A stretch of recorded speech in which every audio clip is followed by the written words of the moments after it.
Romanos capítulo 3, em que Paulo vai dar a função da lei de expor os nossos pecados, e logo em seguida ele vai concluir como: tendo vocês sido expostos em relação aos seus pecados e se convertido a Jesus Cristo, o que vocês farão agora com a lei? Paulo vai responder.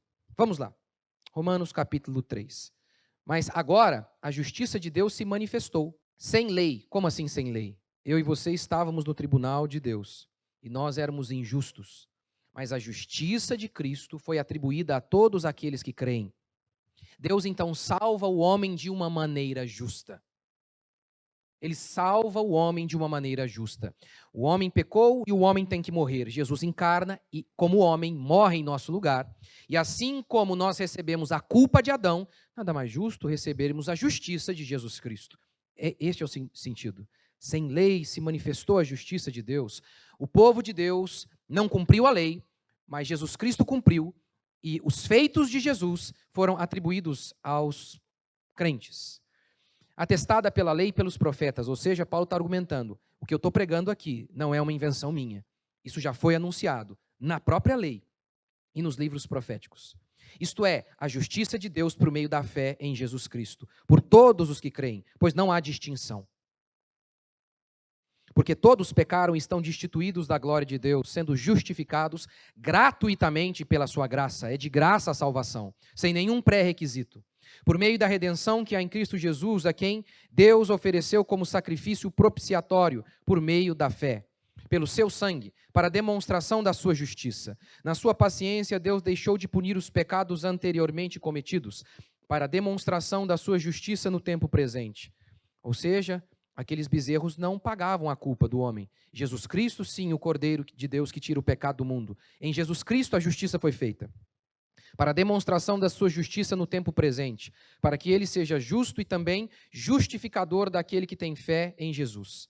Assim, onde há motivo para orgulho, foi excluído. Por qual lei? Das obras? Não, mas pela lei da fé. Concluímos, pois, que o homem é justificado, ou seja, declarado salvo pela fé, sem as obras. Será que Deus é somente dos judeus? Não é também dos gentios? É também dos gentios, visto que Deus é um só. Ou seja, todos os homens são salvos pela fé. O qual justificará por meio da fé os da circuncisão, os judeus, e também por meio da fé os da incircuncisão, nós, os gentios. E aí, como Paulo conclui? Ele acabou de dizer, somos salvos pela graça. Ninguém será salvo pelos feitos da lei, porque ninguém jamais cumpriu a lei. Como Paulo conclui seu sermão? Gente, agora esqueçam a lei. A pergunta dele é: por acaso anulamos a lei pela fé? De modo nenhum. A expressão aqui é: Deus me livre. Pelo contrário, confirmamos a lei. Confirmamos a lei. Lembra daquela citação? Alguns dizem que é de Lutero. A lei nos leva até Cristo para sermos justificados, salvos, e Cristo nos leva de volta à lei para sermos santificados. É claro que é Cristo quem nos santifica, é o Espírito Santo quem nos santifica, mas a lei também é usada para isso. Anulamos a lei pela fé? O que ele quer dizer com isso? Primeiro, já que a justiça precisa ser satisfeita, a obediência da lei precisa ser satisfeita, ela foi em Cristo Jesus. Em Cristo Jesus ela foi cumprida plenamente, cabalmente. Esse é o primeiro sentido. E o segundo, qual é? O segundo é o seguinte: nós estávamos impossibilitados de obedecer e seguir a palavra do Senhor, porque nós não tínhamos o Espírito Santo. E, por isso, não conseguíamos guardar a lei. Mas a profecia da nova aliança dizia que nos nossos corações Deus iria imprimir a lei. O Espírito Santo viria sobre nós. E, claro, os do Antigo Testamento, todos os que creram, o Espírito Santo também veio sobre eles. Isso é outra pregação, para outro dia. Ninguém jamais foi salvo de outra maneira. Ninguém, a não ser pela fé, inclusive os cristãos do Antigo Testamento. Então, a segunda aplicação desse cumprimos a lei é isso. É que agora, tendo nascido de novo, o Espírito Santo vindo morar em nós, nós caminharemos em obediência à lei. Eu vou dar um exemplo. Quando eu me converti, havia várias coisas que eu fazia que eram incorretas, eram imorais, pecaminosas. E eu então um dia ouvi a pregação do Evangelho, me arrependi de meus pecados E Deus começou a me mudar.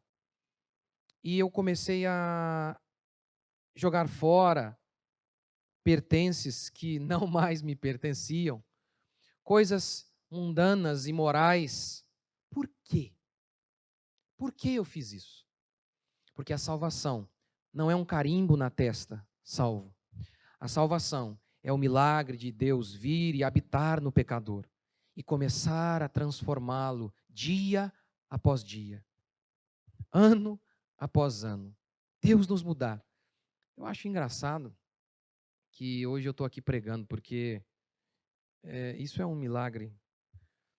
É porque eu, eu reprovei a minha 8ª série, ano, sei lá o quê. 8º ano, série. Quantos anos a gente tem nessa época? Uns 12, 13, quantos? 15? 14? Eu, não, naquela época, eu não sei como é que é hoje, se hoje reprova o povo. Reprova hoje? Não, não, não, não reprova? Os professores fingem que ensinam, os alunos fingem que aprendem, todo mundo passa no final. Na minha época também não reprovava. Eu consegui esse feito, você acredita? Eu consegui. Eles não me passaram. Primeiro que eu faltava muito, mas eu também tinha lá um trabalho para apresentar em público. Eu não conseguia. Eu não conseguia falar. Eu acho que eu passei umas 4, 5 vezes na fila da covardia, se tivesse. E às vezes eu me vejo aqui pregando, eu falo, meu Deus, isso aqui é Ele mesmo, é o Senhor mudando as nossas vidas. Anulamos a lei? Não. Por meio da graça, ela se cumpre.